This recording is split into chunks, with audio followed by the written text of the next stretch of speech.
रुक जाओ, ये कहानी इतनी अविश्वसनीय है कि तुम्हारा दिमाग सन्न हो जाएगा। जब 180 किलोमीटर प्रति घंटा की रफ्तार से चल रही वंदे भारत एक्सप्रेस के ब्रेक्स कंप्लीटली फेल हो गए और 400 यात्रियों की मौत तय थी, तो अचानक ट्रैक्स पर एक साधु प्रकट हुआ जिसने सिर्फ एक उंगली से पूरी ट्रेन को रोक दिया। और जब सच सामने आया तो पता चला वो कोई और नहीं बल्कि खुद महादेव थे। देखो कैसे भोलेनाथ ने साधु का रूप धारण करके 400 जानें बचाईं। भारतीय रेलवे की सबसे मॉडर्न और फास्टेस्ट ट्रेन वंदे भारत एक्सप्रेस दिल्ली से वाराणसी की तरफ जा रही थी। इस ट्रेन में 400 से ज्यादा पैसेंजर्स थे। फैमिलीज, बिजनेसमैन, स्टूडेंट्स, बुजुर्ग लोग, बच्चे, सब अपने अपने डेस्टिनेशंस पर पहुंचने के लिए एक्साइटेड थे। ट्रेन की स्पीड 180 किलोमीटर प्रति घंटा थी और वो स्मूथली चल रही थी, क्योंकि ये इंडिया की सबसे एडवांस्ड ट्रेन्स में से एक थी जिसमें सभी लेटेस्ट सेफ्टी फीचर्स और टेक्नोलॉजी थी। ट्रेन को ड्राइव कर रहे थे 52 साल के experienced loco pilot captain Mahesh Tripathi, जो पिछले 30 सालों से ट्रेन्स चला रहे थे और जिन्होंने हजारों सक्सेसफुल जर्नीज की थी। उनके साथ असिस्टेंट पायलट राघव शर्मा था, जो एक यंग और स्किल्ड इंजीनियर था। दोनों अपने काम में बहुत एक्सपर्ट थे और सेफ्टी को हमेशा प्रायोरिटी देते थे। कैप्टन महेश बहुत धार्मिक इंसान थे और महादेव के परम भक्त थे। हर जर्नी शुरू करने से पहले वो इंजन कैबिन में रखे छोटे से शिवलिंग की पूजा करते थे और ओम नमः शिवाय बोलते थे। उनका मानना था भगवान की कृपा से ही हर जर्नी सेफ होती है। राघव, जो एक मॉडर्न एजुकेटेड इंजीनियर था, अक्सर हंसकर कहता, कैप्टन सर, आप पुराने जमाने के हैं। अब तो सब टेक्नोलॉजी और ऑटोमेशन है, भगवान की जरूरत नहीं। लेकिन महेश शांति से कहते, बेटा, टेक्नोलॉजी बहुत इंपॉर्टेंट है, लेकिन कभी कभी ऐसी सिचुएशंस आती हैं जहां सिर्फ भगवान ही बचाते हैं। जर्नी का दूसरा घंटा था और ट्रेन उत्तर प्रदेश के एक रूरल एरिया से गुजर रही थी। दोनों तरफ खेत थे, कुछ छोटे गांव थे और सब कुछ पीसफुल था। पैसेंजर्स अपनी सीट्स पर कंफर्टेबल थे। कुछ सो रहे थे, कुछ खाना खा रहे थे, कुछ अपने फोन्स पर बिजी थे, बच्चे खेल रहे थे, सब नॉर्मल था। अचानक कैप्टन महेश के कंट्रोल पैनल पर एक रेड वार्निंग लाइट चमकी और एक अलार्म बजा। Beep beep beep, brake system malfunction. Mahesh ने तुरंत स्क्रीन देखी और उनके होश उड़ गए। प्राइमरी ब्रेकिंग सिस्टम फेल हो गया था। उन्होंने तुरंत इमरजेंसी ब्रेक अप्लाई करने की कोशिश की, लेकिन कुछ नहीं हुआ। ट्रेन की स्पीड वैसे ही 180 किलोमीटर प्रति घंटा पर थी। राघव ने कहा, सर क्या हुआ? महेश ने घबराकर कहा, ब्रेक्स फेल हो गए हैं, तुरंत बैकअप सिस्टम एक्टिवेट करो।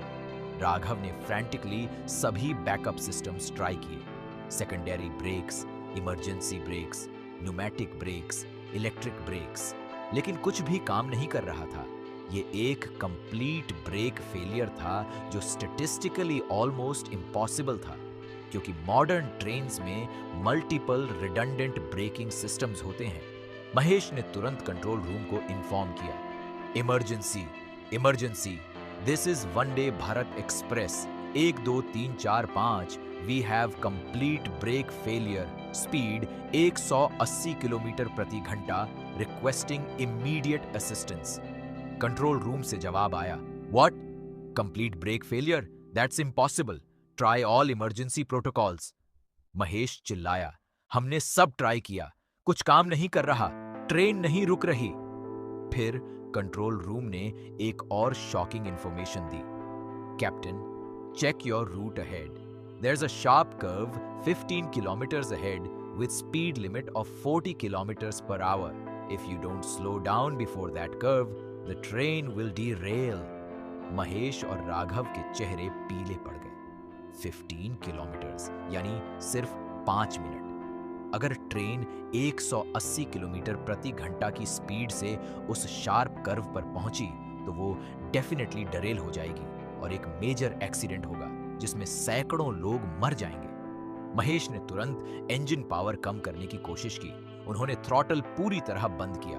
लेकिन ट्रेन की मोमेंटम इतनी थी कि वो अभी भी 175 किलोमीटर प्रति घंटा पर चल रही थी और बहुत धीरे धीरे स्लो हो रही थी। राघव ने कैलकुलेशन की, सर इस रेट से हम उस कर्व तक 150 से 160 किलोमीटर प्रति घंटा पर होंगे। ये बहुत ज्यादा है, ट्रेन डेरेल हो जाएगी।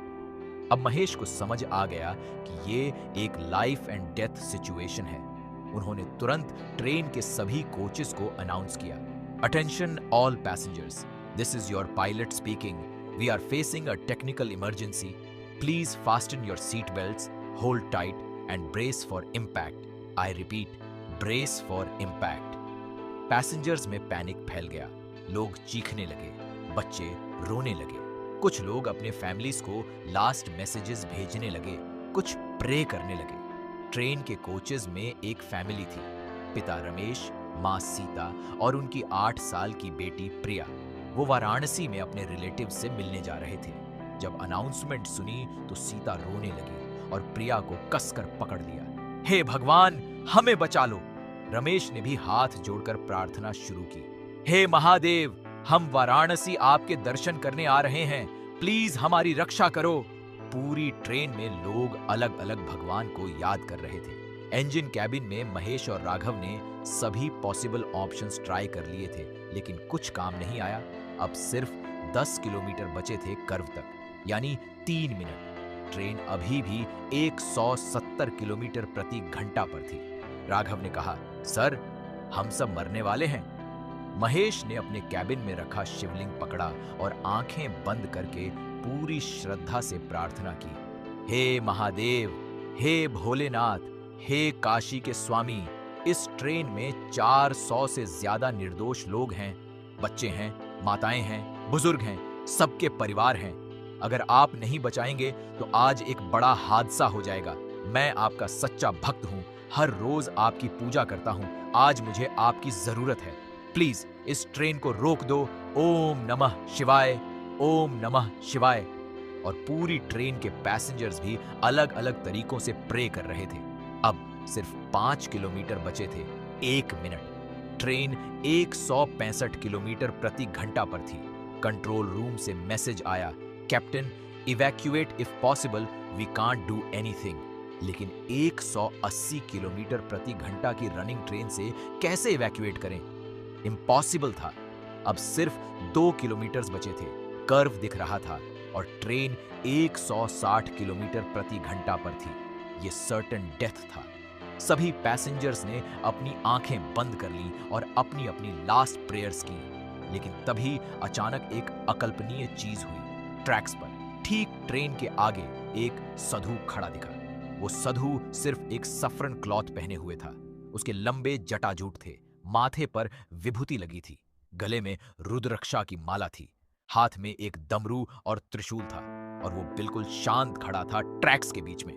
महेश ने देखा और चीखा, ट्रैक पर कोई है, हटो वहां से। उन्होंने हॉर्न बजाया, लेकिन साधु नहीं हिला। ट्रेन तेजी से उसकी तरफ बढ़ रही थी। 500 मीटर, 400 मीटर, 300 मीटर। अब कलीजन होने में बस सेकंड्स बचे थे। राघव चिल्लाया, वो मर जाएगा। लेकिन तभी सबसे अविश्वसनीय चीज हुई। जब ट्रेन ठीक साधु के पास पहुंची, उस साधु ने अपना दाहिना हाथ उठाया और सिर्फ अपनी इंडेक्स फिंगर ट्रेन की तरफ पॉइंट की।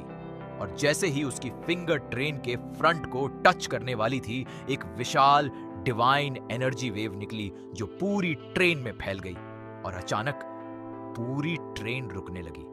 लेकिन यह नॉर्मल ब्रेकिंग नहीं था। ट्रेन इतनी स्मूथली और ग्रेजुअली स्लो हो रही थी कि अंदर के किसी पैसेंजर को जर्क भी नहीं लगा। 160 किलोमीटर प्रति घंटा से 140, 120, 180, 60, 40, 20, 10 और फाइनली पूरी ट्रेन रुक गई ठीक उस साधु के सामने, सिर्फ 1 मीटर की दूरी पर। इंजन कैबिन में पूरी तरह साइलेंस था। महेश और राघव शॉक में थे। उन्हें विश्वास नहीं हो रहा था कि क्या हुआ। धीरे धीरे पैसेंजर्स को रियलाइज हुआ कि ट्रेन रुक गई है। पहले तो सब कंफ्यूज थे, फिर धीरे धीरे खुशी और रिलीफ की लहर फैल गई। लोग रोने लगे खुशी से, एक दूसरे को हग करने लगे। हम बच गए, हम बच गए। महेश और राघव कैबिन से बाहर निकले और सामने देखा वो साधु अभी भी वहीं खड़ा था, बिल्कुल शांत। उसकी फिंगर अभी भी ट्रेन की तरफ पॉइंट थी। धीरे धीरे सभी पैसेंजर्स भी ट्रेन से उतरने लगे और उस साधु को देखने लगे। सब हैरान थे। ये साधु कौन है? ट्रेन कैसे रुकी? महेश धीरे धीरे साधु के पास गए। उनके पैर कांप रहे थे और जब वो पास पहुंचे तो उन्होंने ध्यान से साधु को देखा। उसकी आंखों में एक अलौकिक शांति थी। उसके माथे पर 3 हॉरिजॉन्टल लाइंस थी जो त्रिशूल की तरह दिख रही थी। और सबसे अद्भुत, जहां उसकी फिंगर ने ट्रेन को टच किया था, वहां एक ग्लोइंग मार्क बना हुआ था जो विभूति से चमक रहा था। महेश तुरंत समझ गए। उनकी आंखों में आंसू आ गए और वो साधु के चरणों में गिर गए। भोलेनाथ, आप आ गए, आपने हम सबको बचा लिया। साधु ने मुस्कुराकर कहा, उठो महेश, तुम मेरे सच्चे भक्त हो। तुमने मुझे पुकारा और मैं आ गया। बाकी पैसेंजर्स भी अब समझने लगे। कुछ को विश्वास नहीं हो रहा था, लेकिन छोटी प्रिया दौड़कर आई और साधु के पैर छूकर बोली, आप भगवान हैं ना? मेरी मम्मी ने कहा था कि महादेव जरूर बचाएंगे। साधु ने प्यार से प्रिया के सिर पर हाथ रखा। हाँ बेटी, मैं तुम सबको बचाने आया था। फिर धीरे धीरे साधु का असली डिवाइन फॉर्म थोड़ा प्रकट होने लगा। उसके माथे पर तीसरा नेत्र दिखा, गले में नाग दिखे, जटाओं से गंगा बहती दिखी, त्रिशूल डिवाइन तेज से चमकने लगा और पूरे शरीर से ऐसी कॉस्मिक एनर्जी निकलने लगी कि सभी लोग समझ गए कि ये साक्षात महादेव हैं। सभी 400 से ज्यादा पैसेंजर्स ने एक साथ हाथ जोड़कर प्रणाम किया और हर हर महादेव, ओम नमः शिवाय के नारे लगाने लगे। महादेव ने कहा, आज तुम सबके प्राण बच गए क्योंकि तुम सब ने सच्चे दिल से मुझे याद किया। याद रखो, टेक्नोलॉजी इंपॉर्टेंट है, लेकिन आस्था भी इंपॉर्टेंट है। फिर उन्होंने ट्रेन को देखा और अपना डमरू बजाया, डम डम डमरू। और उस डिवाइन साउंड के साथ ट्रेन के सभी ब्रेकिंग सिस्टम्स अपने आप ठीक हो गए। इंजीनियर्स बाद में चेक करके हैरान रह गए कि कैसे सब कुछ सडनली काम करने लगा। महादेव ने आखिरी बार सबको आशीर्वाद दिया, अब जाओ, सेफली अपने डेस्टिनेशंस पर पहुंचो। और धीरे धीरे वो गायब होने लगे। लेकिन जाने से पहले उन्होंने ट्रैक्स पर अपने पैरों के डिवाइन फुटप्रिंट्स छोड़ दिए जो विभूति से बने थे। ट्रेन फिर से चलने लगी। इस बार सब कुछ परफेक्ट काम कर रहा था और वो सेफली वाराणसी पहुंच गई। जब ये इंसिडेंट पूरे देश में न्यूज बना तो रेलवे अथॉरिटीज ने इन्वेस्टिगेशन की। टेक्निकल एक्सपर्ट्स ने ट्रेन को थरली चेक किया और पाया कि ये एक impossible simultaneous failure of all braking systems था, जो स्टैटिस्टिकली लगभग इम्पॉसिबल है। और फिर सब कुछ सडनली ठीक हो गया। साइंटिफिकली एक्सप्लेन नहीं हो सकता। सभी 400 प्लस पैसेंजर्स ने सेम स्टोरी बताई कि एक साधु ने 1 फिंगर से ट्रेन रोकी और जब इन्वेस्टिगेटर्स ने ट्रेन के फ्रंट को चेक किया तो वहां एक फिंगर का मार्क मिला जो विभूति से बना था और जो कई दिनों तक नहीं मिटा। रेलवे ने उस स्पॉट पर जहां ट्रेन रुकी थी एक स्मॉल मेमोरियल बनाया और कैप्टन महेश ने वहां एक शिव मंदिर बनवाया जहां आज भी वो 400 पैसेंजर्स हर साल इकट्ठे होकर थैंक्सगिविंग पूजा करते हैं। तो दोस्तों, ये थी महादेव के साधु रूप में बचाव की अविश्वसनीय कहानी।